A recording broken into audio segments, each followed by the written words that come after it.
So I'll begin just by thanking the Royal Society for having me here and for all of you for taking time out to be here. I know that we're all busy and I very much appreciate it. So I'm going to be doing something a little bit different.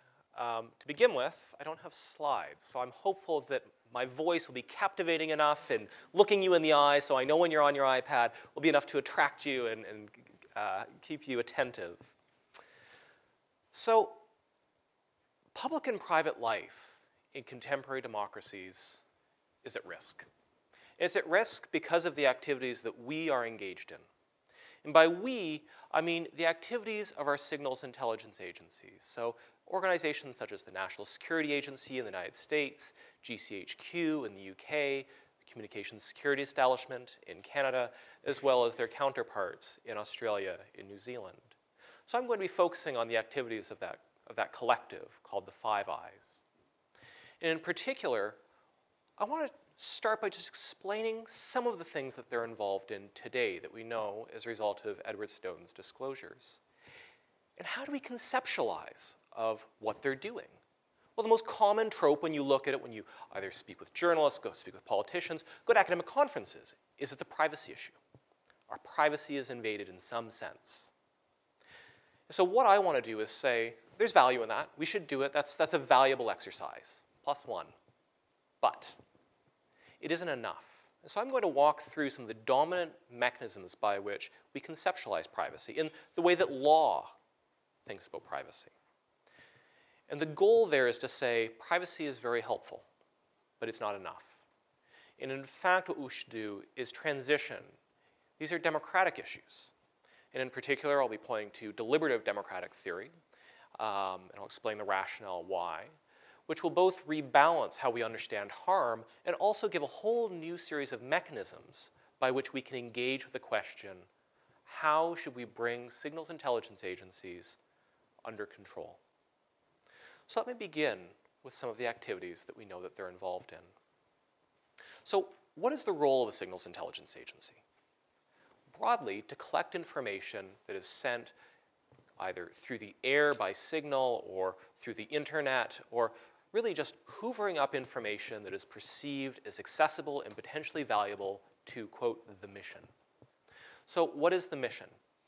Most agencies have at least two components: attack and defense. So attack means going out in the world, burrowing into servers, targeting system administrators, watching as much communications traffic as possible, pulling it in, aggregating it, figuring out how you can assign it to different databases for subsequent work. It also involves undermining security protections. It means taking advantage of some of the vulnerabilities that were just discussed. So attack, go into the world, own the world, see what the world's doing. But the other side is defense. Developing encryption standards, ensuring government systems are secure.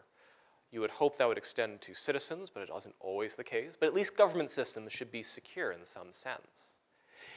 And we use quite often the exact same technologies for defense as we do for offense.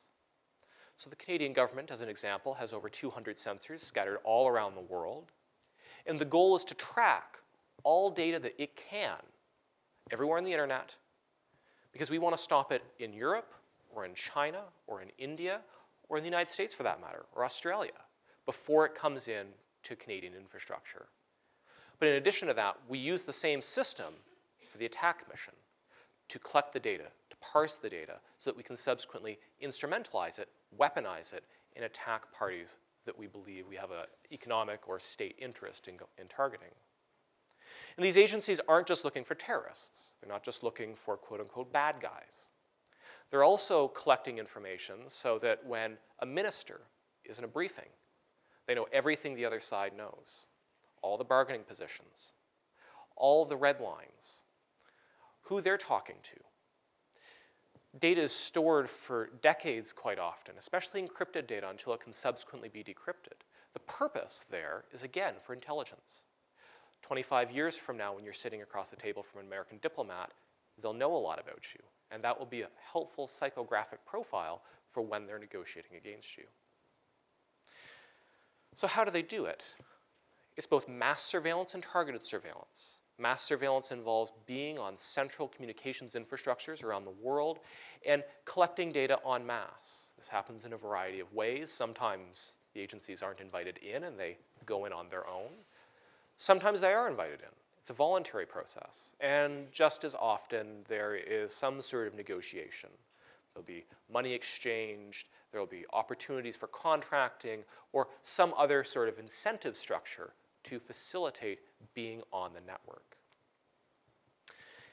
But what exactly are they looking for when it comes to cryptographic systems? What are they doing to target the security of communications? So again, I mentioned that they have this defensive purpose. And so there's one cryptographic protocol which is problematic for a whole bunch of technical reasons, but nevertheless was advanced by the NSA, called dual EC. It was advanced through the American standards system, was eventually adopted, and it was known to have a vulnerability attached to it. This meant that parties understanding the vulnerability were able to decrypt the data that was sent using the protocol. Now, this was very widely deployed, although not widely used. But it meant if you had a Windows operating system, dual EC was there waiting for you, a landmine in case it was ever activated. And then, after advancing it through the American standard system, the Canadians got involved because we're very friendly people. And we did some work with the Americans, and it got approved as an international standard. And so it spread the availability and use of this protocol internationally. So the defensive mandate of both the NSA and CSE is to develop secure cryptographic protocols such that parties can use those protocols and trust that they work. This was an act of deliberately undermining that part of their mission. Why? Because they wanted to attack, not defend. But there are other situations. So GCHQ and the NSA partnered several years ago to deliberately target SIM manufacturers. And so anyone who's bought a cell phone has had a little SIM card, and there's cryptographic material that's burned onto these at the factories. The NSA attacked these the companies operating these factories, one of them being Gemalto, to deliberately exfiltrate that secret key material. The advantage meant is they were then able to decrypt communications that were encrypted using the secret key material. So again, this is an instance where the attack mission meant that they were willing to go reach in and extract the data that is required for all of us in this room to have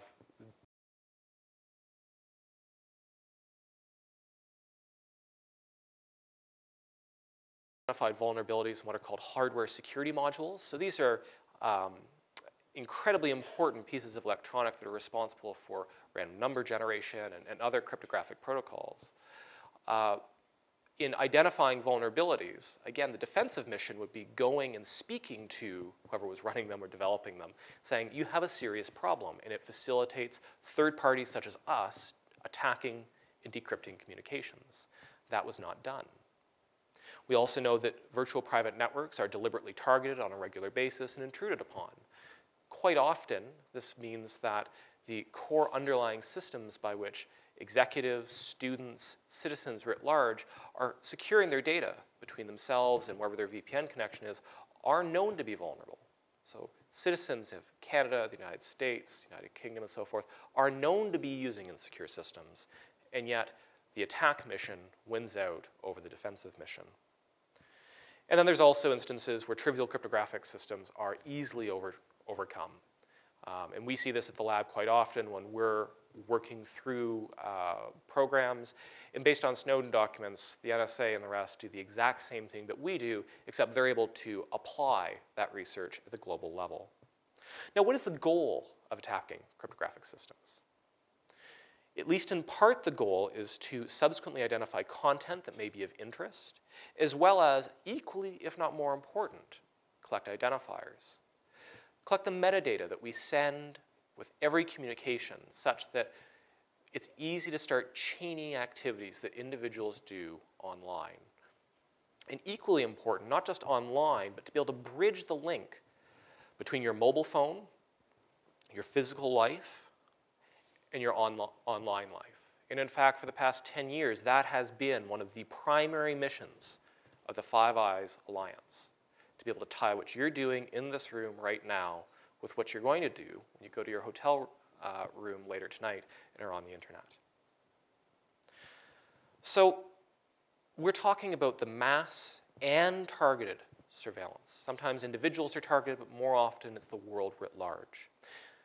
We often hear, okay, there's a privacy problem here, a pretty basic privacy issue. And there's two dominant theories of privacy that we often see used to explain the harm that is felt. So they can be classified as boundary and intersubjective theories of privacy. So boundary theories of privacy are almost exactly that. We imagine there's some wall around us, and when someone breaches the wall, we feel a harm. So what are some examples? Well, there's spatial boundaries. And we can conceptualize this of your home. When someone is taking a photo into your home with a telephoto, or there's someone sneaking outside your window, there's an invasion of privacy in some sense. And we have all sorts of laws that identify that kind of harm.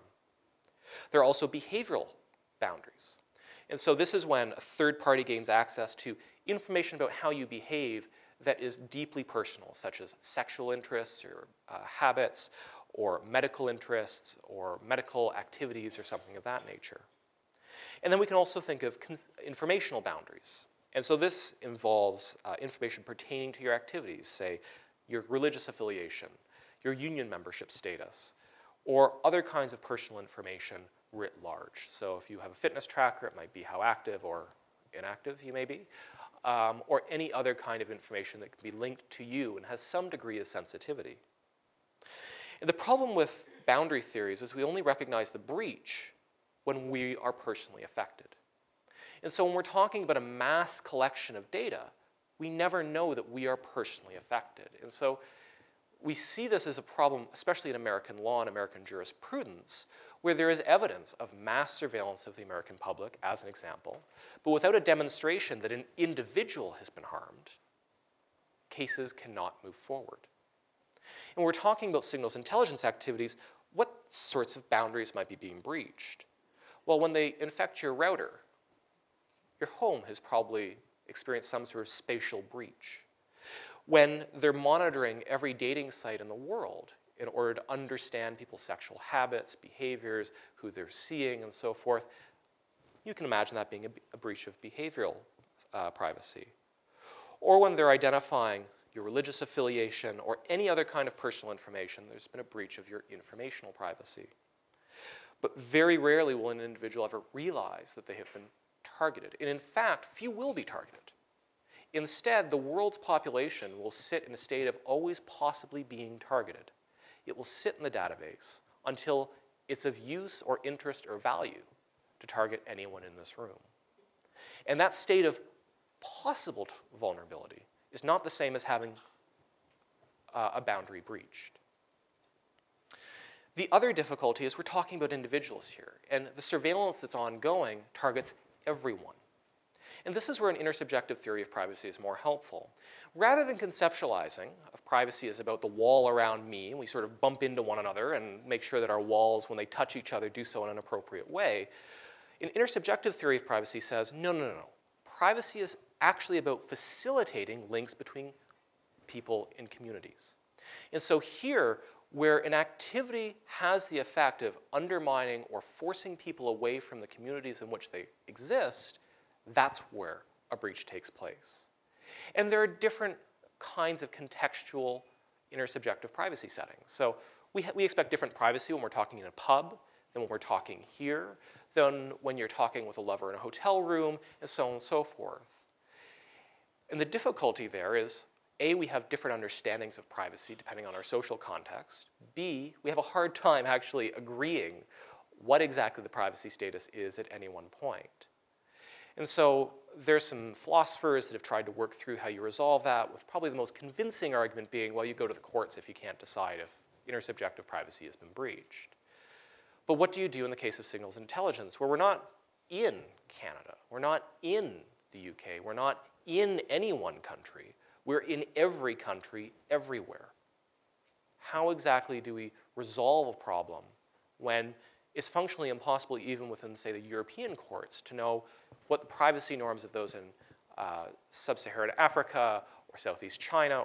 They just don't have the mandate to even identify and try and grapple with the problem that they're dealing with. Moreover, we're still at a point where we register harm at the community level, and then it has a derivative effect on individuals.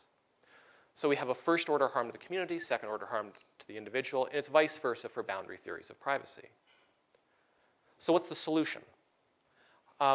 There's lots of people that try and jury-rig privacy in lots of different ways, and some of it's more convincing than others.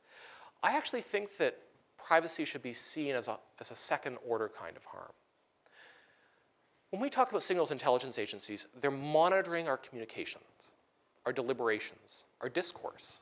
And it takes different forms. Sometimes it's actual chats or emails back and forth. Other times it's going to Amazon and buying something. And if you're an American with American law, I'm pretty sure that's First Amendment speech still. Just the act of buying is something. But regardless, we're talking about communication flows.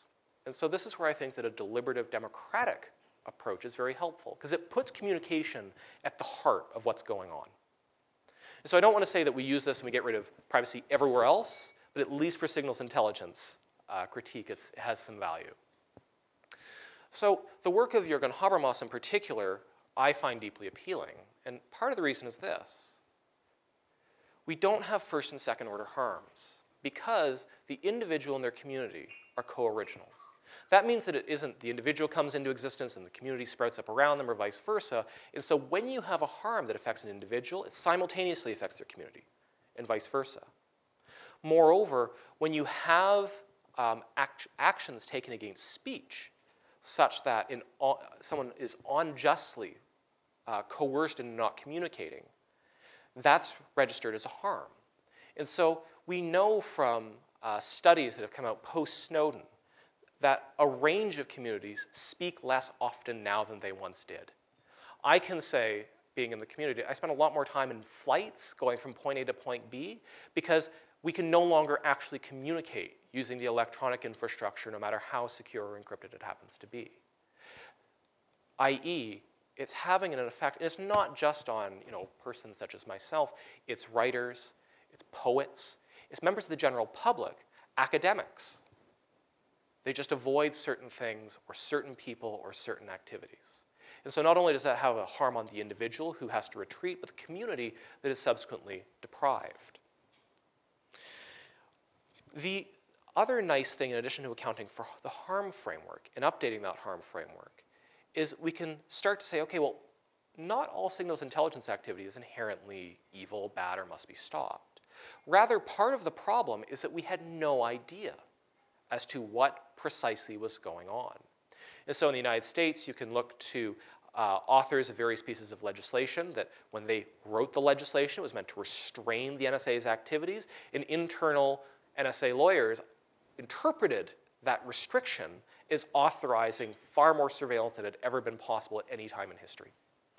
And so there you had a legislator who has a very definitive understanding as to what exactly he was doing. And it was totally undone. And so if we regard that as an unjust exercise of power, because it intrudes upon communications, and citizens are unable to author that law in the way it's implemented because they have no idea what that law could possibly mean, we start to get to a situation where maybe, just maybe, citizens ought to be both the authors and the actors of law at a theoretical level, such that they can perceive themselves as both being involved in the writing and the legitimization of law. In other words, when law is interpreted in such a way that they could never understand the meaning, that interpretation is inherently unjust. And so this doesn't mean that we go through and we open up the NSA's closet and we go through every program that they're running and every project they're doing and every person they're targeting, but rather it involves signals intelligence agencies being compelled, whether it be through oversight committees, whether it be through reports to government. The mechanism could vary significantly, but it would involve explaining the interpretation of law itself in a clear way such that an average citizen, or at least an informed citizen, could understand at a high level what the law functionally means. And when they realize that the law as written means that the basic communications security that we rely on for all parts of our lives these days, when they realize that as law has been developed, It is to undermine and weaken the encryption that we rely on for everything we do. Perhaps that is a point where citizens are then able to say, no, we can't author that. We cannot legitimize that kind of law, because doing so actually undermines our ability to deliberate with one another, and in the process, weakens the democratic foundations of our countries. And so this is one of the mechanisms that we've been exploring at the lab, both theoretically and trying to run through some legal analysis to see what that would actually start looking like. And again, the benefit isn't to wash away privacy. It isn't to say that privacy gets kicked into the dustbin, but rather it's a way of trying to reconceptualize the basic framework around which subsequent laws can then be revised. We're at an interesting point in our history where countries are looking at privacy legislation in new ways. They're looking at oversight for signals intelligence. And so right now, getting the theoretical foundations correct and adjusting them as we're able to or as is necessary actually has the potential to significantly re-articulate how, why, under what conditions the world's population, not just us, but the world's population can be monitored at any one time. So just to give you a quick summary as to sort of what went on in this discussion, I began by talking about some of the activities of the signals intelligence agencies that are in all of our countries, more or less, what they're doing, their mandates to attack and defend, and the implications of their activities for communications security. We then talked a little bit about the deficiencies in existing theories of privacy, why a deliberative approach might offer a new way of articulating harm, and then the benefits of transparency that might come out of it. I just want to emphasize, again, the goal isn't to get rid of intelligence agencies. They have value, but currently they're wildly unrestrained. And the goal is to bring them back under democratic control to ensure that the activities that they are engaged in are representative and are understood to at least some extent by their citizens, as opposed to acting as executive parts of government simply run amok. Thank you.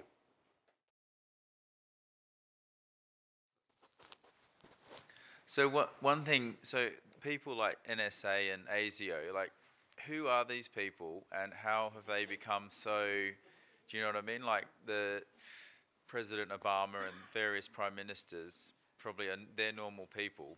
They don't want, like basically what is motivating these people to extend their reach? I think that the former director of the NSA put it well, and he said that there's a line, and I'm going to push that line as hard as I can. So they're internal operational logics.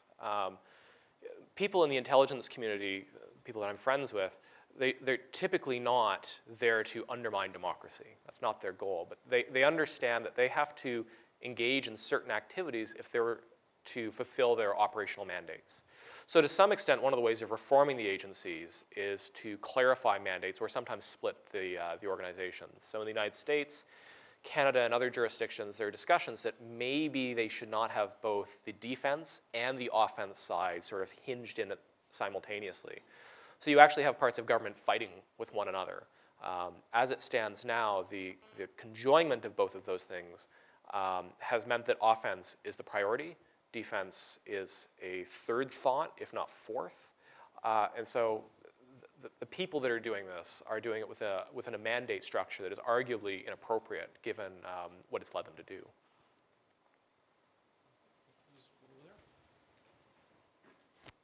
Thanks for that. That was great. I just wondered, you were focusing obviously on state agencies and their surveillance practices, but it's clear as well that private interests, corporations are doing this all the time. And their mandate is clear. The more data they get, the better their promotional efforts, the better their marketing efforts, the better the profit. So I'm just wondering how your re-theorizing of privacy, which I endorse for sure, would fly, if it could fly in a capitalist society where corporations kind of run the show. So in a paper that I wrote with, or a book chapter, I guess, I wrote with Colin Bennett and Adam Molnar, we took exactly this up. And so we were looking at social networking companies, which at the time that we were writing were sort of preeminent in the collection of personal information. I think that the critique can still hold because you still have situations where private companies are significantly influencing the deliberative capacity of a nation state. And so there we looked at the way that Facebook and other organizations are stunting or enabling certain kinds of communication. So I think that there is still an angle to hold. It's a little bit more strained within the Habermasian framework, but we tried to nudge it about as far as we could go to say that, you know, these kinds of critiques still would manifest. One more question. So. Oh. I'm not going to try that. I'll walk it over. Thanks. So my question's a simple one, I hope. Are Apple right to push back on the CIA? And is that the start of, could that be viewed as the start of a kind of citizen democratization that you were talking about with resistance to these kind of things? I mean, the CIA has had a program running for many years, along with NSA and other organizations, to attack iOS and Android. So I think what we're seeing now is not necessarily the NSA, but it's the FBI. And so I think that what we're watching there is the extent to which law can overwrite code. On the one hand, you know, what Apple has certainly argued is that Congress has stepped away. You can look at interception laws and CLIA that indicate that Apple should not be required to do what the FBI is asking. And so rather than going through a legislative route, they're going through a judicial route. So one of we're seeing a company stand up for citizens and its own bottom line, quite frankly. But we're also seeing whether or not the judicial system can be used to trump the legislative process. And so what's going on in the United States is going to have global consequences. However, I would just note that Canada is an example.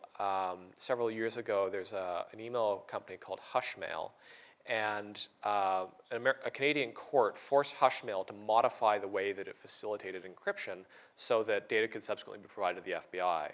So while the Apple case is high profile, you can go around the world and you can find quiet chippings away at the kinds of things that Apple is defending right now.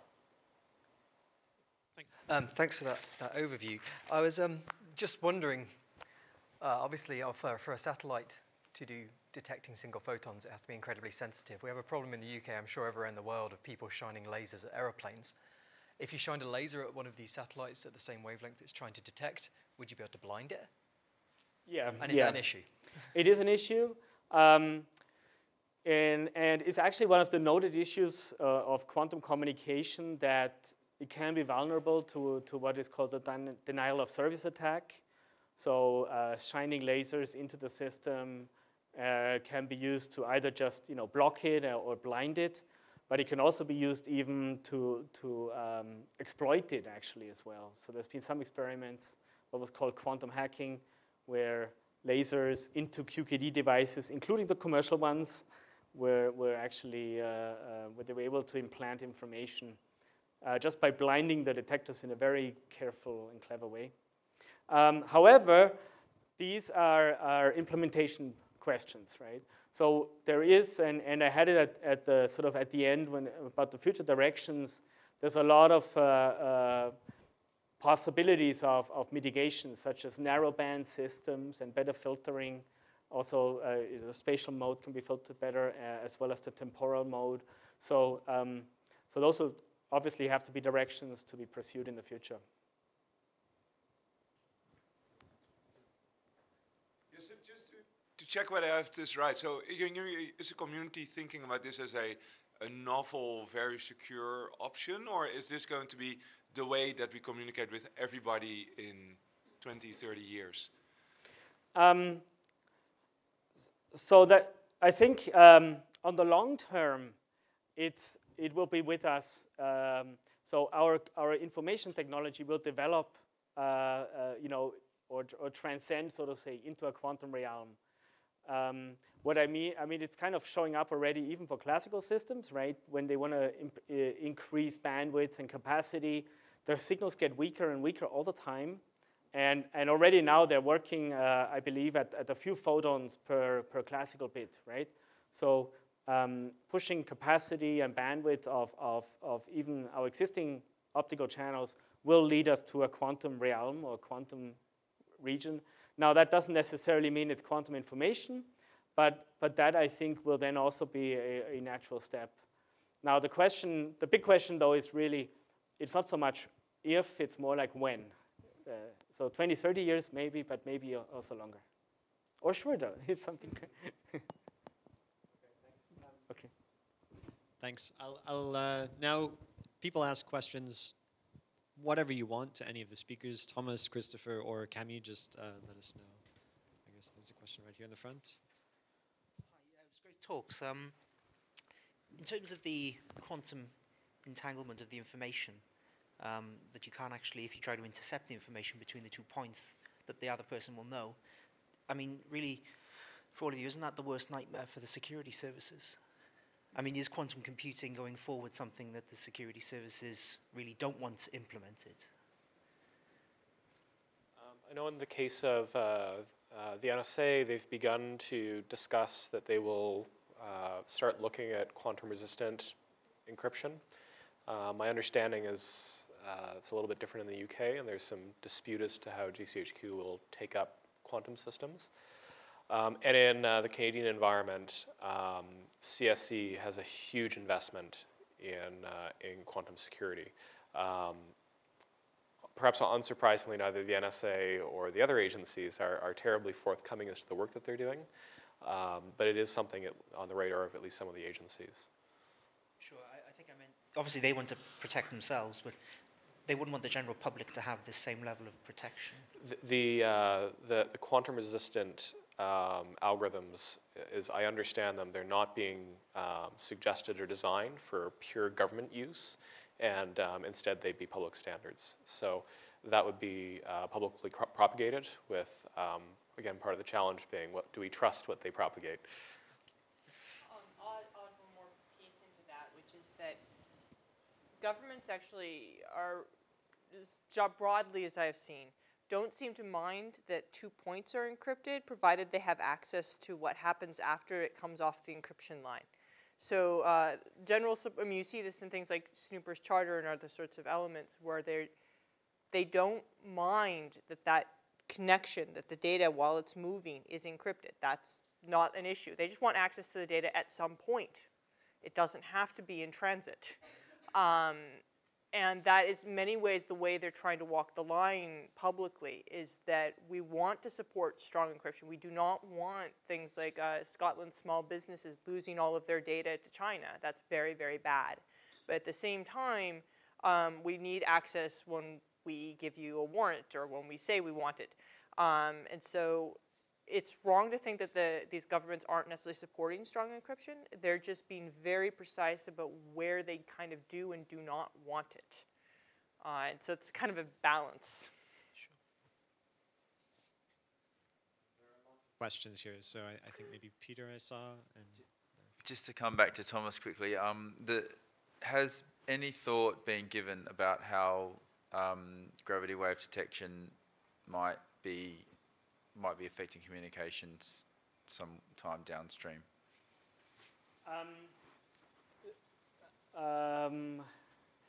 Okay, there's no clear answer. Yes, there has been thought on impact of gravity, gravitational effect on quantum entanglement, quantum information, in particular photons.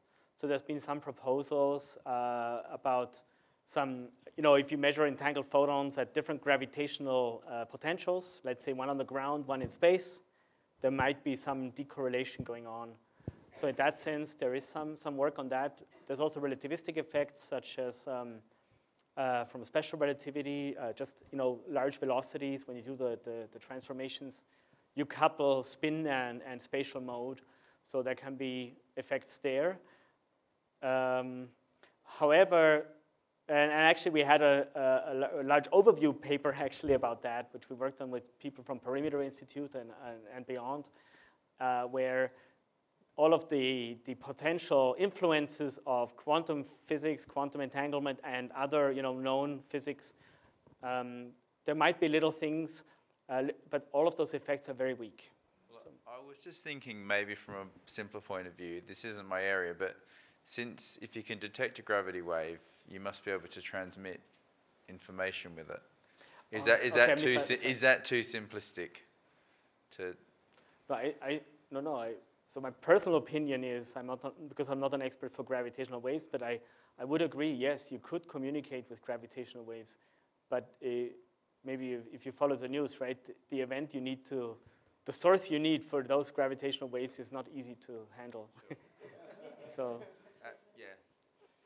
Okay, there were a lot of questions. Thomas, maybe next, and then Fuyuki.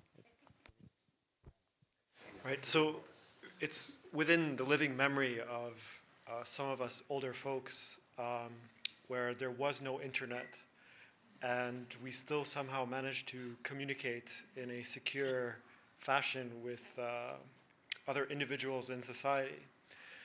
And what I noticed was that there was very little discussion about changing user expectations about the degree of security that one should expect to have by broadcasting your information into a network that can be tapped at so many different places. And so I'm wondering if that is something that is also being actively discussed. I think that's more of a question to you, Cami, in some sense about what effort is there going on to have users have better practice from the perspective of expectations? Like, not all information can be important. I mean, there has to be some relative sense of what is important and what is not. So this is an interesting question from a lot of regards. First off, we've been tracking data from people long before the internet. We're pretty good at it. Letters, for example, are still tracked. The front and back of a paper letter that you send through the United States is photographed, every single one. So it's not just sending them through the mail will not save you. And this has been an ongoing sort of tracking. This is long ago this has been happening. Expectations are really fascinating, particularly when you start talking about the younger generation. Because the younger generation views privacy a little bit closer to some of the, not necessarily boundary management the way you're describing it, but the interpersonal boundary management that we do on a daily basis. When you ask them, you know, what happens if you turn these Facebook controls this way or that way, they kind of look at you and go, why would I do that? Because Facebook's going to change them in 5 minutes anyway. There's no point in twisting that knob. Instead, they speak in doublespeak on these things. They think of ways to phrase something such that it means one thing to their parents and one thing to their friends, because it happens to be a phrase out of a book they know that their friends have read that has a very different meaning than it looks like on surface. One of the things that kind of terrifies me in many ways about the NSA type surveillance and the type of surveillance we see from advertising companies is that they confuse correlation and causation in many regards, and they're not necessarily taking into account many of these behaviors we're seeing around the way people manage their privacy in between different people online. Now, the other fascinating thing is that there's some interesting logic, at least within the United States, regarding expectations of privacy and what you have or have not done to defend your privacy. And I'll let other people discuss the legal implications a little bit better. But there's this weird circular logic that now you know that Snowden told us this thing. Now you know that putting this up there is potentially leaking it. So it's your fault for putting it up there. Did you not learn from this experience? As opposed to previously, you know, we could have said, well, you didn't know, it's not your fault. It's kind of a roundabout answer to your question, and it's a very complicated one. And I think it's one we kind of need to discuss in many ways, because if I do want to communicate with a friend who's frequently now not co-located with me, I need some options, and there really aren't any good ones. And the most traditional method of handling these sorts of problems for human beings is to offload the trust onto some other party. And unfortunately, at the moment, that seems to be Facebook, which is a little concerning, or Google, or one of the other groups. But I'll let other people comment if you want. Expectations are very hard to manage because people have different expectations of privacy based on group dynamics, interpersonal dynamics, and ultimately what the law says. And so certainly in the realm, the United States is an outlier. So the United States has something called the third party doctrine, whereby if you share information with a third party, you have a diminished, if any, or zero privacy expectation, what that happens to be. And in an internet era, that's absolutely absurd, because it means that if you have an internet service provider, if you make a phone call and you're obviously using a phone provider and so on and so forth, there is always a third party involved in the communication, and thus there's a diminished or zero expectation of privacy.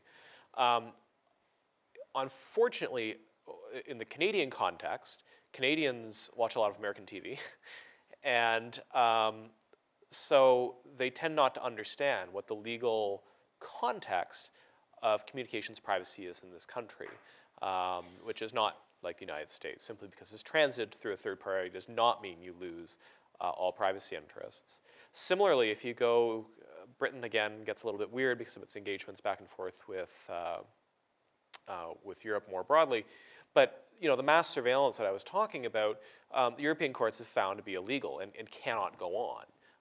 Mass data retention has been found to be illegal and in violation of human rights and cannot go on.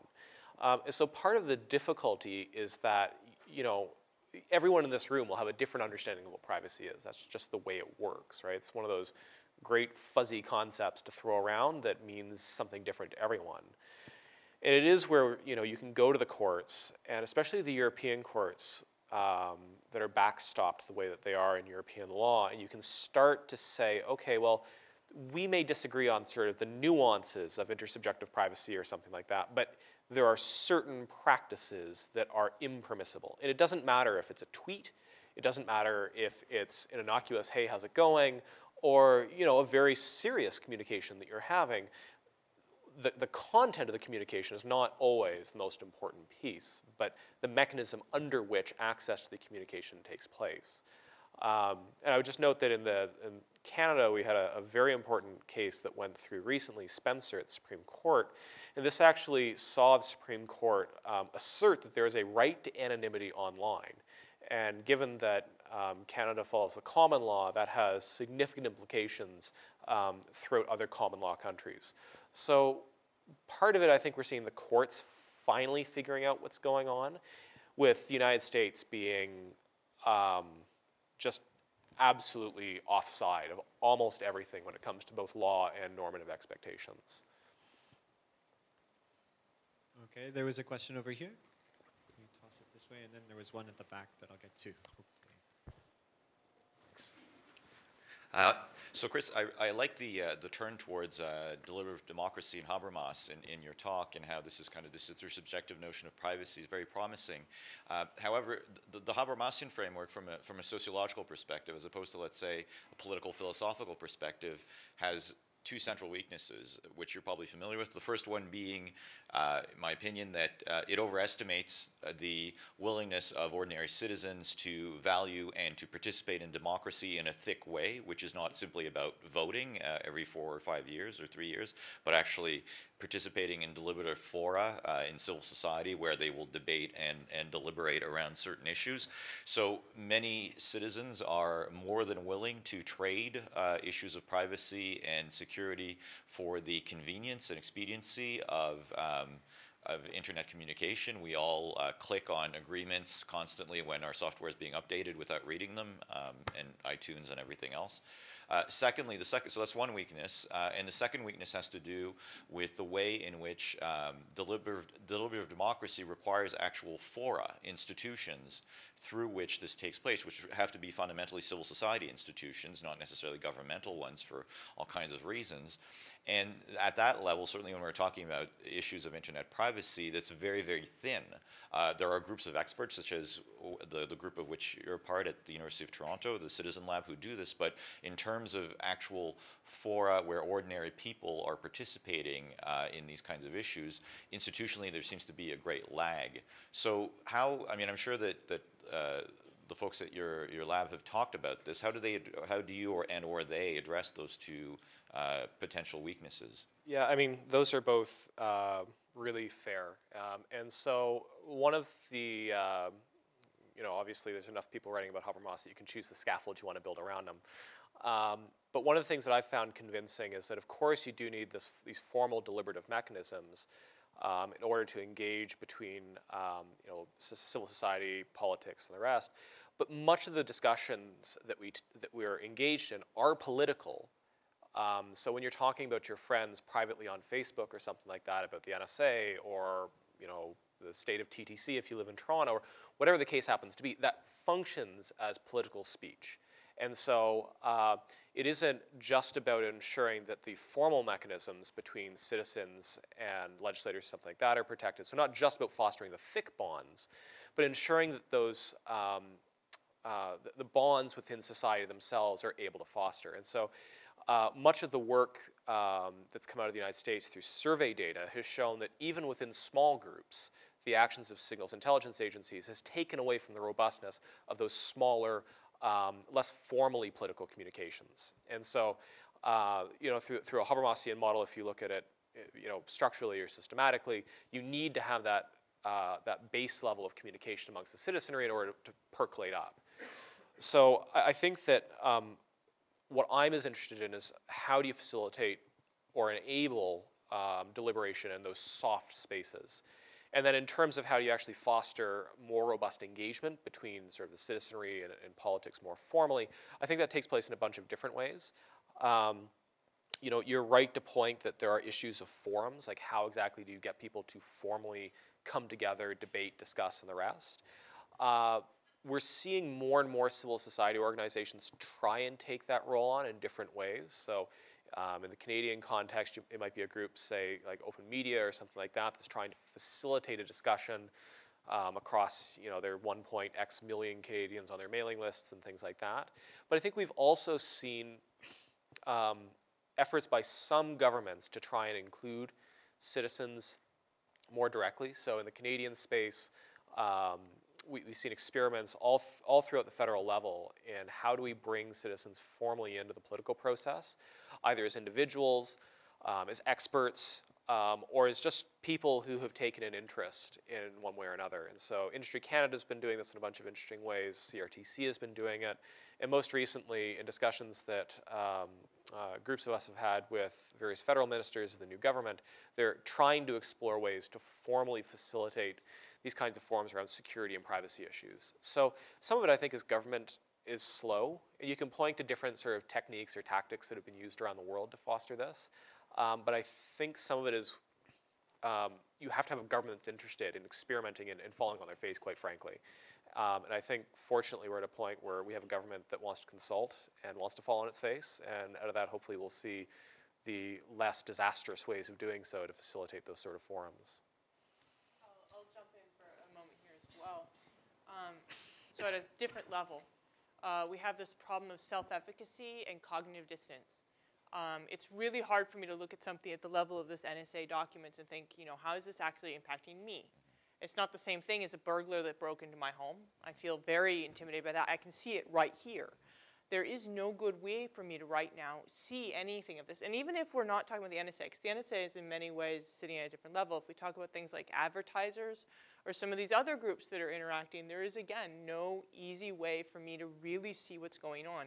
And as a citizen, or perhaps as a very American viewpoint, theoretically, the capitalism is supposed to help deal with some of these things, particularly in terms of the Internet of Things, in terms of the use of encryption, in terms of many of these elements. But as someone going into a store to purchase a new object for my Internet of Things or to buy a new TV, I don't necessarily read the privacy policy to discover that I'm not supposed to say anything private in front of it, which is a reference to Samsung, by the way. Don't say private things in front of Samsung TVs that have voice. It says that in the privacy policy. That is not evident to a consumer.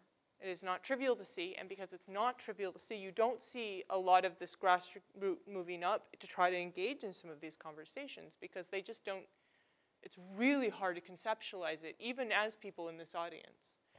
And that's some of the work we're starting to try to do at Edinburgh, so things around like how to actually visualize what's going in and out of your Internet of Things. There's been some beautiful work coming out of Mozilla on things like Lightbeam, where it tries to visualize all the trackers, anything that allows people to really play with their own data and see this is what's happening right now.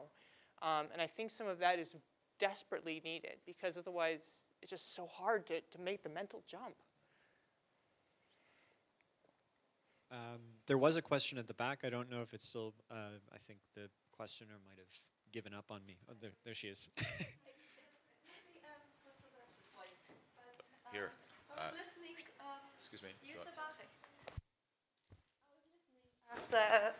Well, I'm a Romanian, now British, but I'm coming from a society which was widely surveyed for many tens of years, I suppose, and just emerged from behind the Iron Curtain in '91 before the internet was widespread and available.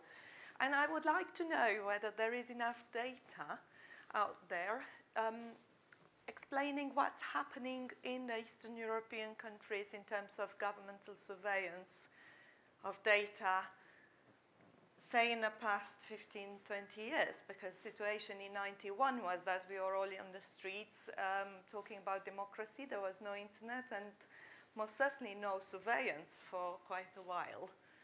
Then we come in the Western world and we find out that governments that we looked up to are surveying everything and nothing, there is no escape. So we want to know, how does Eastern Europe fare in this overly surveyed society? Are they more democratic from that respect, having been through a process, or are they the same as everyone else? Technologically, you're asking a very tricky question, which is about attribution. Which is why.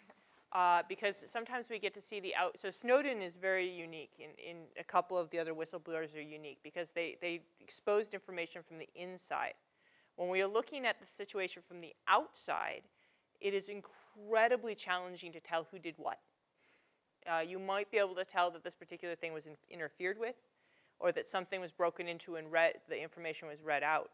But determining who done it, really challenging. And so trying to do that level of attribution to actually figure out how much is being tracked by these governments is very difficult. Now, I haven't personally gone through the Snowden documents, so I'm kind of looking to you, Christopher, to kind of to answer that bit of the topic.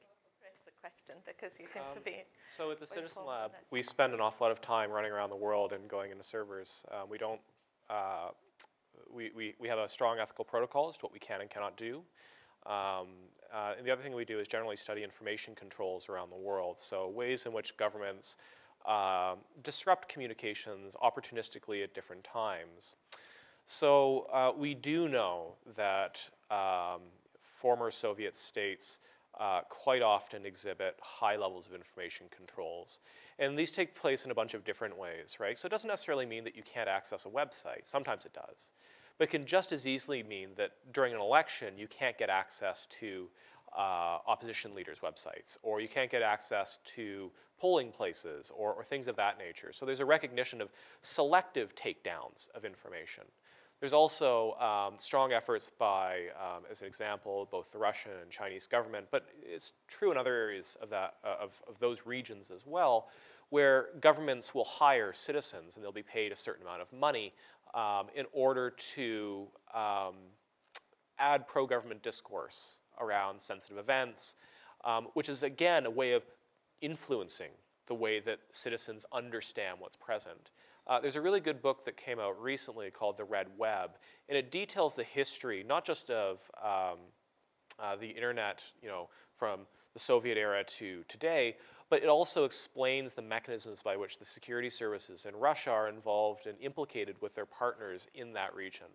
So you see the security services there deeply involved in influencing communications, but the other thing is during the Soviet era, all the countries, most of the countries rather, within the Iron Curtain or behind the Iron Curtain, had what was called the SORM network deployed. So the SORM network is a lawful interception modification engine that historically applied to telephone communications and over time has been upgraded, unsurprisingly, to apply to internet and everything else. This system is used for particularly profound information control. And one of the difficulties with studying that network is gaining access to the routers is very challenging. And even when you do gain access to them, quite often you need to also have access to the command and control system within the Russian government. And so as an example, let's say you have a former Soviet country, the SORM network is still there, and the Russian government still has some degree of access to it. My question was about Eastern Europe, which is now European Union, and nothing to do with Russia. I understand Russia has its own challenges of different nature. But the European Union countries that have been behind the curtain, nothing to do with the Soviet Union, but are they part of the European Union already in terms of surveillance and therefore fewer rights for individuals in that way to privacy, or are they? Certainly as a requirement of being a member of the European Union is there's a series of legal requirements that you have to agree to. Some of them include wiretapping and things of that nature, such that, you know, if a warrant is issued, pardon me, if a warrant is issued in Belgium and someone is tracking along former countries, then that interception has to continue. So there are efforts to ensure that the European security system applies to new members of the European Union as well. Wow, excellent. Thank you. Okay, there's a question right here.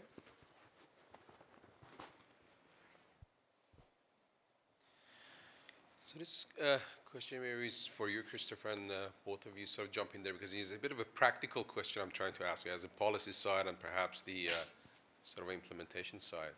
So what you sort of suggest in your thesis of your talk, it's quite interesting and I generally support it. But in terms of the implementation of it, imagine Canada decides to adopt this, but we are living in a very heterogeneous world. I mean, you just sort of heard, and you even commented on Russia, for instance. So you cannot go to a fight, the old adage goes, sort of with a fist when the other person has a gun.